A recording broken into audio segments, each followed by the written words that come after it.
Hey gang, Rich here. This video contains major spoilers for the Good Omens finale. I will mostly be discussing fan reactions to the finale, but inevitably I will need to cover plot details. So, if you haven't watched it yet, take a pause, go watch it, form your own opinions, come back. I will also be briefly discussing some potentially triggering topics, so there will be a full content warning list with timestamps in the description, as well as my works cited. Good? Great. Let's get into it. Good Omens, The Nice and Accurate Prophecies of Agnes Nutter, Witch, was a novel published in 1990 written by Neil Gaiman and Sir Terry Pratchett. 4 years after Pratchett's death on May 31st, 2019, the 6-episode Prime Video limited series of the same name was released, which followed the plot of the original book. Within that original story, we follow an angel and a demon who have been on Earth since the beginning, as they and a host of humans try to avert the apocalypse after the Antichrist goes missing. While the show is structured more like a rom-com and does a lot more to center the narrative on Aziraphale and Crowley, both the book and the show keep the true nature of their relationship up for interpretation. Their close, intimate relationship, combined with both of their genderqueer identities, allowed a lot of queer people to see themselves represented in a story, both in the 90s and the modern day. The oldest Good Omens fanfiction listed on Archive of Our Own is an Ineffable Husband /fic that was posted on September 16th, 2008. That's over a year before AO3 entered its open beta. As of writing this video, between the book and the show fandom tags, there are 94,328 works of Good Omens fanfiction on AO3. And that number is only going to go up, I expect, in the wake of the finale. All of this is to say, the fandom has been a consistent online presence since the novel. However, the fandom exploded online following the second season of the show. This was my personal fandom inciting incident. Season 2 of Good Omens released on July 28, 2023, and contained an entirely original plot written by Neil Gaiman and John Finnemore that was allegedly meant to act as a bridge to a sequel planned by Pratchett and Gaiman ahead of the original novel's release. While the original source material kept Aziraphale and Crowley's relationship ambiguous, Season 2 gave us the infamous Final 15, complete with a love confession and a kiss. To a lot of the fandom, this was explicit confirmation that Aziraphale and Crowley's relationship was a romantic one. Many fans online, in the 3-year gap between Season 2 and the finale, assumed that a second kiss at the very least was a guarantee. However, many were disappointed when the finale didn't include any sort of traditional, explicitly romantic gesture. Amidst the outrage, many have taken to calling the finale queerbaiting and have accused the show of following the bury your gays trope. Now, do I think that the Good Omens finale buried its queer leads and queerbaited the audience? No. On the other hand, do I think that the fandom's reaction to the finale says a lot about the culture's overall attitude towards non-traditional partnerships, especially asexual and/or aromantic ones? Yes. According to the Oxford English Dictionary, queerbaiting is the practice of incorporating apparently or potentially LGBTQ+ characters or relationships into a film, television show, etc., as a means of attracting or appealing to LGBTQ+ audiences while remaining deliberately coy about the character's sexuality. The two most infamous instances of queerbaiting that have been brought up in these discussions surrounding Good Omens' finale are Johnlock and Destiel. Both BBC Sherlock and Supernatural leaned into the queer subtext, but their writers, or more likely the networks, kept bait and switching the audience. I have not watched Supernatural, but the Destiel I love you meme is such an integral part of the internet zeitgeist that it is impossible to ignore the impact that ship and its snuffing had on fandom culture as a whole.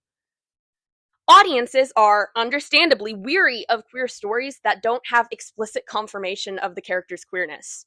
I've also seen comparisons drawn between Good Omens 3 and the finale of Stranger Things, specifically the fate of Byler. Yes, Will was confirmed to be gay, but any chemistry he had with Mike was brushed off with, well... Friends? No thanks. Best friends. In cases such as Byler, audiences are disappointed by the lack of depth in the queer storyline, and the jettisoning of queer storylines that were there. Older instances of queerbait, like Destiel, were problematic because of the predatory refusal to acknowledge a queer story in a substantive way. More recent stories, like Stranger Things, are rightfully criticized for treating queerness as a quota to be filled, rather than a real identity with real implications for the audience and the characters. A connecting thread between these two eras, I guess, of queerbaiting is the confirmation or lack thereof of a queer relationship, specifically an explicitly romantic one. Within fandoms, people tend to get very protective of their ships, and the canonicity of ships is usually held to a very high standard of strict scrutiny. The canonicity of queer characters' identities is held to a similar standard as well. If a prospective couple does not explicitly state that they are in love with one another or kiss on screen, people will deny the ship's validity. This phenomenon isn't limited to queer relationships, by the way. An instance of this that I've observed recently is the My Hero Academia fandom's reaction to More, aka the epilogue one-shot that was recently adapted into the anime. The My Hero fandom is notorious, even outside of online communities, for having a contentious shipping culture, so it's no surprise that Izuku and Ochako's dap-up, as many have called it, is heavily debated. Many argue that Izu-Ocha came out of nowhere, despite 8 seasons of evidence to the contrary, including an explicit declaration of love from Ochako at the end of Season 7. Narratively, the dap-up is portrayed as a romantic climax of sorts for Izuku and Ochako's relationship, similarly to their scene together in the antepenultimate chapter of the manga. However, since the dap-up wasn't a traditional, explicitly romantic gesture, many argue that it's not confirmation of a relationship between the two. How does this relate back to Good Omens, though? Well, many claim that because of the lack of a second kiss in the finale, Good Omens is guilty of queerbaiting. In my opinion, that is utter balderdash, complete piffle.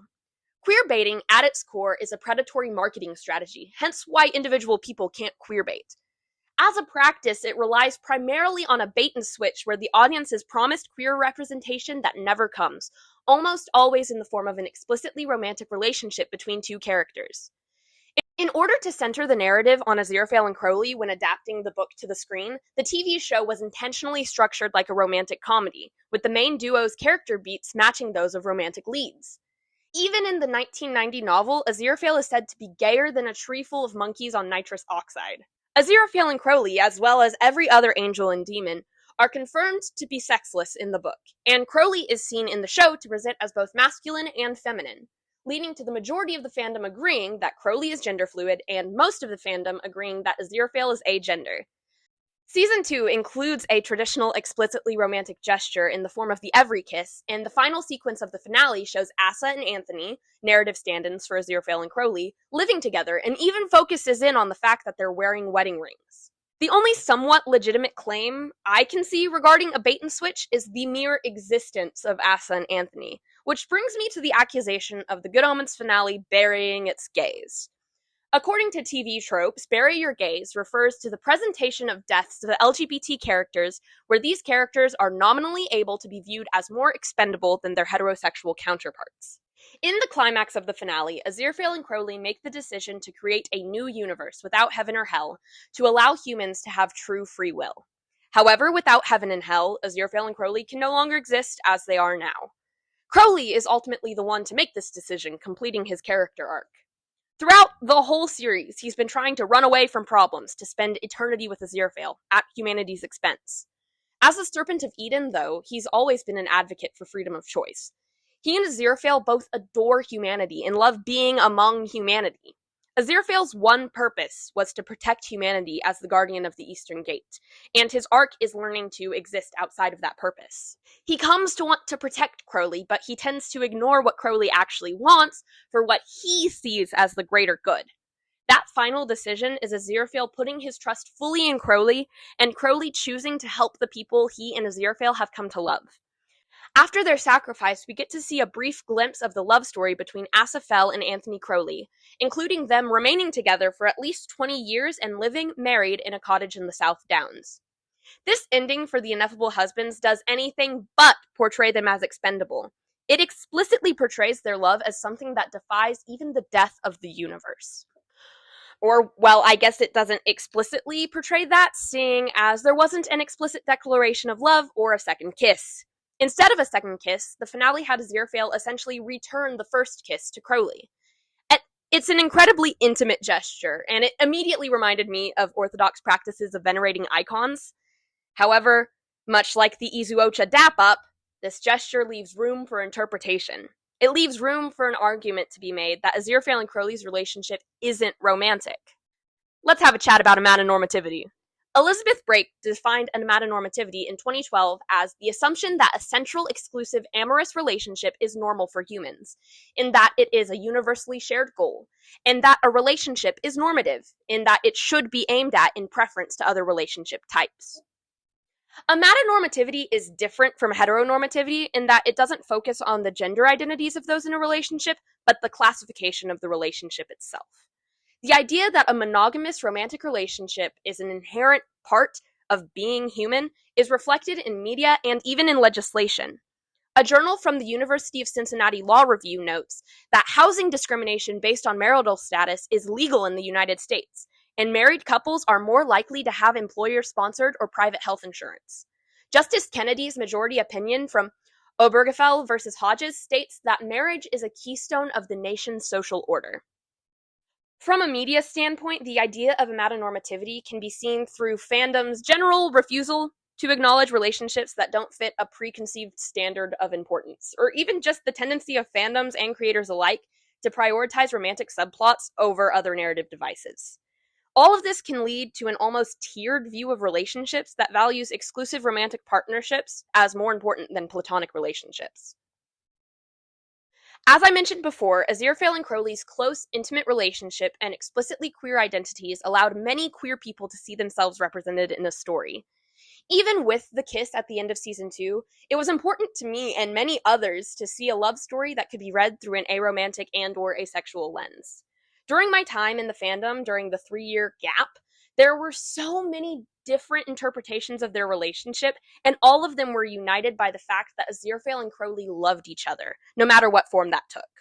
I feel like it would be disingenuous to say that Good Omens is not a queer story, that Aziraphale and Crowley aren't queer characters.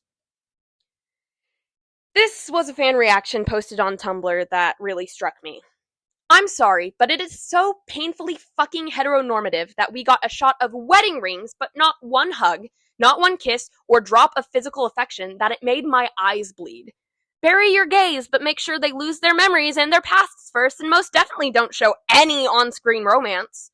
The idea that another kiss would just be akin to another Final 15 is some fucking homophobic bullshit. Unbelievable. We should not have to beg for queer romance and happiness, and I resent being made to feel like I should be grateful for this travesty of a finale. I will agree with OP's point about what I assume they meant as amatonormativity. Earlier, I did in fact use Asa and Anthony's wedding rings as a point against the queerbaiting argument. Marriage as a confirmation of an intimate relationship does unfairly center a traditional relationship model. I do take issue, however, with the equating of queer romance with queer happiness and the accusation that a lack of physical affection negates the queer story being told. I think this take and others like it stem from a larger issue of aphobia and erasure of asexual and aromantic individuals from discussions about the queer community. According to Merriam-Webster, queer describes a person whose sexual orientation is not heterosexual and/or whose gender identity is not cisgender. Despite the fact that aro and ace people fit this definition, many allosexual members of the LGBTQ+ community don't count them as part of the group. People against the inclusion of asexuals under the queer umbrella tend to equate being queer to experiencing queer trauma, primarily discrimination on the basis of their identity. Historically, LGBT queer people have fought for the legislative right to have sex. Oftentimes, anti-homosexual legislation is primarily focused on sex acts, such as the anti-sodomy law in Texas contested during 2003's Lawrence v. Texas. By that merit, it may seem odd to include people who generally don't feel sexual attraction in a movement focused on sex. According to a study of 400 participants from King's College London, 23% of people believe that asexuality is a mental health problem, and 31% of participants believe that it could be cured with therapy. Asexuality was even included as a mental disorder within the DSM until 2013. 26% were of the opinion that ace people just haven't found the right person yet, and 11% straight up didn't believe ace people are real.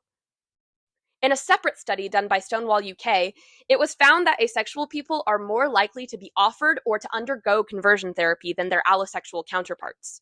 Furthermore, asexual individuals aren't usually protected under laws that protect other queer people from the abuse of conversion therapy. I think Parker Thorne, in their guest blog for Stonewall UK, explained this overall dissonance really well. Love without sex is a difficult concept for society to grasp. Just friends still holds a sting. Friend-zoned is the punchline of far too many jokes, and there are still people who believe that sex is a biological need of the same importance as food and water. Watch a movie and sex is the pot of gold at the end of the rainbow, the hero's reward at the end of the quest. For many allosexual queer fandom dwellers, a relationship without a traditional explicitly romantic conclusion feels like a betrayal.